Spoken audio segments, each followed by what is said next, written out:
کہتے میں نے سنا تھا کہ نافرمان کی روح بہت مشکل سے نکلتی ہے اور جو نیک لوگ ہوتے ہیں ان کی روح آسانی سے نکلتی ہے.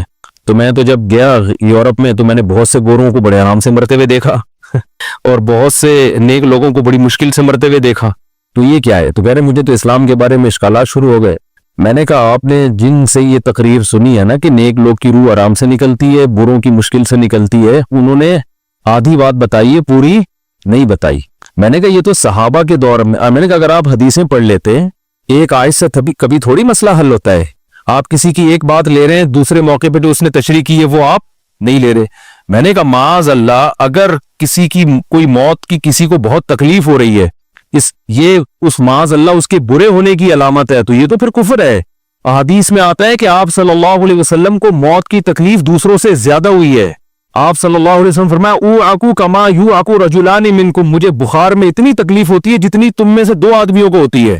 آپ پر جب بیماری آتی تھی نا، آپ کو تکلیف دوسروں سے زیادہ ہوتی تھی. اور امی عائشہ رضی اللہ تعالی عنہا فرماتی ہیں کہ نبی صلی اللہ علیہ وسلم کا سر مبارک میری گود میں تھا جب آپ کی روح نکلی ہے، اور آپ کی جو میں نے موت کی تکلیف دیکھی ہے، جس شدت میں آپ جس تکلیف میں تھے، اس کے بعد مجھے کسی کی موت کی جو آسانی سے کوئی دنیا سے گیا ہو نا، اس کے مرنے پر مجھے کبھی رشک نہیں آیا.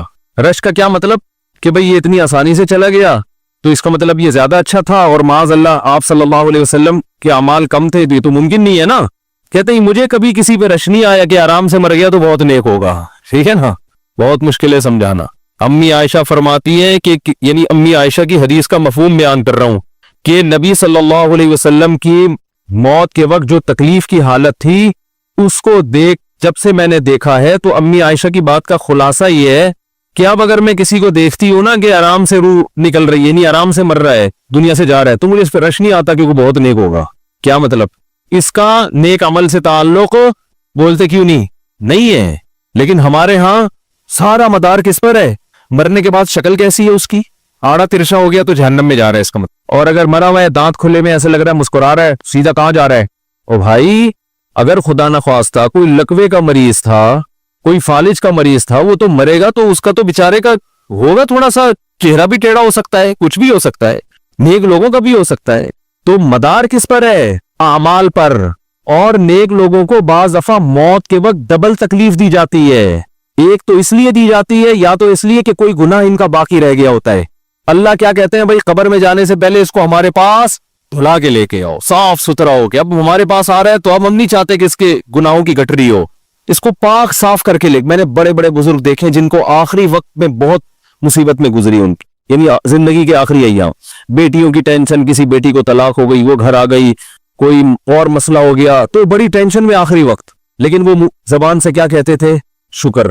کیا شاید اللہ تعالی ہمارے گناہوں کو معاف کرنا چاہتا. اولاد کی حدیث میں آتا ہے کہ انسان کو اس کی گھر والی کی طرف سے، اس کی اولاد کی طرف سے، اس کے جسم کی طرف سے تکلیفیں پہنچتی رہتی ہیں اور اس کے گناہ معاف ہوتے رہتے ہیں، حتی لقی اللہ طاہرا مطہرا، جب اللہ کے پاس آتا ہے نیٹ کلین، بالکل گناہوں سے پاک صاف ہو گیا. لیکن یہ تکلیف ہوتی ہے جس میں صبر کی توفیق بھی ملتی ہے، کیونکہ اللہ دے رہا ہے نا تکلیف، اور اللہ سزا کے طور پہ نہیں بلکہ کفارے کے طور پہ، تاکہ ہمارے پاس آئے تو صاف ستھرا ہو گئے. تو اس تکلیف میں پھر صبر کی توفیق، اس لیے علماء کہتے ہیں جس تکلیف میں صبر کی توفیق مل رہی ہے، سمجھ لو یہ رحمت ہے. یہ کیا ہے؟ رحمت ہے. یہ اللہ آپ کو بنانا چاہ رہا ہے کچھ. اب لوگ کہتے ہیں یہ والی تکلیف کیوں، وہ والی کیوں نہیں آئی، یہ تو بہت زیادہ ہو گئی. تو بھئی اللہ سے کوئی نہیں لڑ سکتا، وہ جو دے رہا ہے وہ اس پہ صبر کرو. اسی کو کہتے ہیں تقدیر پر رضا، کہ جو اللہ نے مقدر کیا ہے اب اس پہ کیا ہے؟ کوشش کریں گے، اللہ سے عافیت مانگے، اے اللہ ہمیں تکلیفیں نہیں چاہیے، ہم تو ویسے ہی کمزور ہیں، ایسا نہ ہو تکلیف میں اور ہی نافرمانی پہ نہ آ جائے. ہمیں تو خوشیوں بھری زندگی چاہیے، اور اللہ ان خوشیوں میں شکر کی توفیق دے کے گناہ معاف کر دے. ٹھیک ہے نا؟ جیسے لوگ حکیم کے پاس جاتے ہیں، حکیم صاحب کے پاس 2 طریقے ہوتے ہیں علاج کے. ایک طریقہ تو یہ کہ بھائی یہ کڑوی گولی ہے، 2-3 کھاؤ گے فٹ فاٹ ہو جاؤ گے، اس میں یہ بھی پرہیز، یہ بھی پرہیز، یہ بھی پرہیز. اور ایک طریقہ ہوتا ہے بھائی دودھ جلیبی کھاؤ، علاج لمبا ہو جائے گا، لیکن وہ دوا میں کیا ہے؟ دودھ جلیبی.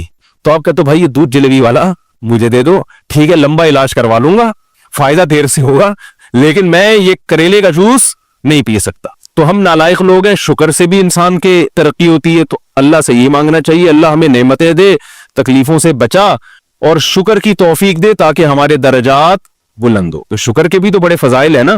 تو مانگنے تو کیونکہ عبدیت اور غلامی کا تقاضا یہ ہے کہ اللہ سے عافیت مانگی جائے، لیکن اللہ تکلیف دے دے تو اس پہ صبر. تو ہمارے نبی صلی اللہ علیہ وسلم کو ہاں یا تو اس لیے تکلیف ہوتی ہے گناہ معاف، یا اس لیے کہ درجات بلند. اللہ چاہتا ہے کہ بھئی یہ دنیا آزمائش کی جگہ ہے، جب آخرت میں آنا تو اتنا تجھے نوازوں. تو ہمارے نبی صلی اللہ علیہ وسلم جنت میں آخرت میں سب سے اعلیٰ مقام کس کا ہوگا؟ سید الانبیاء محمد صلی اللہ علیہ وسلم، حضرت آدم سے بھی زیادہ، نوح علیہ السلام سے بھی زیادہ. تو اللہ نے فرمایا کہ آپ کو پروٹوکول دینے کے لیے آخری جو اب آپ کا آخرت کا سفر ہے نا، اس میں مادی تکلیف آپ کو دوسروں سے زیادہ دی جائے گی. یہی وجہ ہے کہ حضرت فاطمہ رضی اللہ تعالی عنہ آپ کی چہیتی بیٹی، جب انہوں نے آپ صلی اللہ علیہ وسلم کی اس تکلیف کو دیکھا نا، جو موت کے وقت تکلیف تھی اور جو بخار کی شدت تھی، واہ کرب ابتا، فرماتی ہائے میرے والد کا کرب، بہت زیادہ غمزدہ ہو گئی ان کو دیکھ کر کس قدر تکلیف میں ہے. تو آپ صلی اللہ علیہ وسلم نے فرمایا لا کرب علی ابیک بعد اليوم. کیسے تسلی کے جملے. اپنی بیٹی سے فرمایا اے فاطمہ تیرے باپ پر آج کے بعد کوئی تکلیف، بولو لا کرب علی ابیک بعد اليوم. اس میں بھی آپ صبر کا پہلو تلاش کر رہے ہیں، شکر کا. بس یہ اللہ کی طرف سے آخری ہے. آج کے بعد اے میری بیٹی تیرے باپ پر کوئی تکلیف نہیں. اپنی بیٹی کو بھی تسلی دے رہے ہیں کہ غم ہلکا کر، بس یہ اللہ کی طرف سے آخری ہے، آج کے بعد کوئی تکلیف نہیں ہوگی. تو ہمارے ہاں وہ بیچارہ تکلیف سے جا رہا ہے، تو یار دیکھا آ گیا نا سامنے، وہ کہیں یہ دیکھا ہم تو کہتے تھے بندہ ہی 2 نمبر ہے، اب آ گیا نا. تو دیکھو کیسے مر رہا ہے. اور پیغمبروں کو تکلیف تو دی جاتی ہے، لیکن کوئی ایسا عیب نہیں ہوتا، ایسی بیماری نہیں ہوتی جو لوگوں میں معیوب سمجھی جاتی. یہ نہیں ہوتا، کیونکہ پیغمبر اللہ کے قاصد ہیں، تو اللہ ان کو ہر لحاظ سے امت کو یہ بتانا چاہتے ہیں یہ میرے رسول ہیں، یہ میرے سفیر ہیں. تو کوئی بھی ایسی چیز جس کی وجہ سے لوگوں کو ان سے نفرت ہو، یا طبعی نفرت جو انسان کے اختیار میں نہیں ہوتی، تو اللہ ایسی بیماری اور ایسی تکلیف سے بچاتے ہیں ان کو. سمجھ میں آ رہی ہے بات؟ لیکن امتی کو ایسی تکلیف ہو سکتی ہے. یہ جو ختم نبوت کے علماء کہتے ہیں نا مرزا غلام احمد بیت الخلاء میں گر کے مر گیا، تو بعض لوگ کہتے ہیں وہ تو بیت الخلاء میں تو فلاں بزرگ کا بھی انتقال ہوا تھا، فلاں کا بھی بزرگ کا ہو سکتا ہے، پیغمبر کا بیت الخلاء میں انتقال بولو نہیں ہو سکتا، کیونکہ پیغمبر کو اللہ ایسے عیب سے بچاتے ہیں جو انسانوں میں عیب سمجھے جاتے ہیں. تو پیغمبر کو ایسی بیماری نہیں ہوتی، جیسے اچھوت کی بیماری ہے کہ کوئی ہاتھ نہیں لگا سکتا اس کو، ایسی بیماری پیغمبروں کو نہیں ہوتی. کوڑ کی بیماری پیغمبروں کو نہیں ہوتی، کیونکہ ایسی بیماری جس سے لوگ گھن کھاتے ہیں، ایسی نہیں. لیکن امتی کو ہو سکتی ہے، امتی کو ایسی بیماری ہو سکتی ہے، اللہ اس کے درجات کیا کرے گا؟ بلند کرے گا اس سے. مجھے ایک واقعہ کسی نے سنایا کہ ایک ہندو تھا، اس کو کوڑ کی بیماری تھی. کوڑ نہیں ہوتا گوشت گلنا شروع ہو جاتا ہے، تو یہ بیماری پھیلتی ہے. تو اس کے رشتہ داروں نے بالکل الگ کر دیا اس کو، وہیں سے کھانا پھینکتے ایسے کر کے. کہیں تبلیغی جماعت گئی، ان کو پتا چلا، وہ بیٹھ گئے اس کے پاس جا کے، اس کو کھلا بھی رہے ہیں پلا بھی رہے ہیں. تو وہ بڑا متاثر ہوا، یار سب نے چھوڑ دیا اور مسلمان ہو گئے. تبلیغ والے تو اکرام کا کوئی موقع الحمدللہ چھوڑتے نہیں ہیں. تو وہ مسلمان ہو گیا اور پھر اس کا انتقال ہو گیا تھوڑے دنوں میں. اب دیکھو اللہ نے جو اس کو کوڑ کی بیماری میں ڈالا، یہ بیماری اس کے لیے رحمت بن گئی کہ نہیں بن گئی؟ تو کفر کی حالت میں کوئی اچھا کام کیا ہوگا اس نے، اس کے بدلے میں اللہ نے اس کو کیا دے دیا؟ کوڑ کی بیماری. اب دنیا کہے گی یار عام کافر جو اچھے کام نہیں کرتے وہ تو فٹ فاٹ گھوم رہے ہیں، اور یہ تھوڑا بہت خیال کرتا تھا، اس کو اللہ نے کیا دے دیا؟ بھائی اس کو دیا اس لیے کہ اللہ کو پتا ہے کہ جی کوڑ میں ہوگا تو تبلیغ والے آئیں گے، اس کی آؤ بھگت کریں گے اور یہ کیا ہو جائے گا؟ اسلام میں داخل ہو جائے. تو اللہ کے کام ہے، یہ اللہ ہی بہتر جانتا ہے. تو بعض دفعہ اللہ تکلیف میں ڈالتے ہیں تاکہ آپ کے گناہ دھل جائیں. تو اس لیے موت کی جو تکلیف ہے نا، اچھا اور عین ممکن ہے کوئی بہت بڑا بدماش ہو، بڑے آرام سے مر جائے، اور مرنے کے بعد ایسی خوبصورت اسکن ہو جائے اس کی، کیونکہ اسکن کی اچھے یا برے ہونے کا تعلق موسم سے ہے جینے. ٹھیک ہے نا؟ جس کو برین ہیمریج ہوتا ہے تو چہرہ خراب ہوتا ہے، چاہے وہ نمازی ہو. میں نے ایسے پکے نمازیوں کو جن کی نماز کی حالت میں ڈیتھ ہوئی ہے، ان کو دیکھا موت کے بعد ان کا چہرہ کالا ہو گیا. یہ بری بات نہیں تھی، یہ کالا اس لیے ہو گیا کہ برین ہیمریج ہوا، رگ پھٹی ہے تو بلیڈنگ ہونا، اور ہارٹ اٹیک بھی ہوا پھر ان کو. تو ڈاکٹر کہہ رہے تھے ان کو جلدی دفناؤ کیونکہ یہ بہت جلدی ان کا جسم خراب ہو جائے گا. حالانکہ پھر میں نے خواب میں ان کو جنت میں بھی دیکھا. صحیح ہے نا؟ تو خام خمانہ لوگوں نے یہ چیزیں بنائی ہوئی ہیں. تبھی میت کو چھپانے کا حکم ہے، کیونکہ اکرام کرنا ہے نا، تو چہرہ مرنے کے بعد بگڑنا شروع ہوتا ہے. یہ ہر ایک کا ہوگا، چاہے نیک ہو چاہے برا. تبھی تو حکم ہے کہ اس کو جلدی دفن کرو، کیونکہ اس کی توہین ہے اب لوگوں کے سامنے رکھنا. اور ہمارے کیا ہو رہا تھا، باقاعدہ مردوں کے ساتھ سیلفیاں چل رہی ہیں، ناک میں روئیاں ٹھوسی ہوئی ہیں اور ویڈیو بن رہی ہے اور زیارت ہو رہی ہے، لائن لگ لگ کے پبلک دیکھ کے جا رہی ہے. کیا جاہلانہ رسم ہے یار، کیا جاہلانہ. میت میں اور دلہن میں فرق ہونا چاہیے.